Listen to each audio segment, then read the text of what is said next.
কিরে ব্যাগ নিয়ে কই যাইতেছস?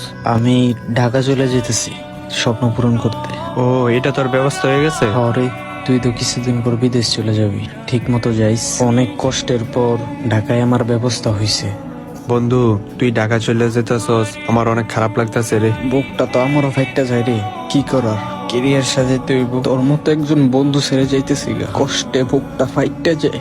তোর অনেক মিস করবো রে, আমি অনেক মিস করবো। আমার বন্ধু তো আর নাই, তুই একটা বন্ধুই ছিলি। থাক, কান্না করিস না। তুই সফল হবি 100%। কারণ তোর মার দোয়া আছে, আমিও দোয়া করি তুই সফল হ। আর ঢাকা থেকে আসিস মাঝে মাঝে আমার এনে দেখা করতে। মাঝে মাঝে কেমনে আসমু রে? আমার যে স্বপ্ন, স্বপ্ন পূরণ করতে আমার আরো বছর আর মাস নিজের হাতে বানাইতে হইব, বুঝছস? একটা দিনও মিস দেওয়া যাব না। কান্না করিস না। কান্না করি না রে, এটা তো সাগর।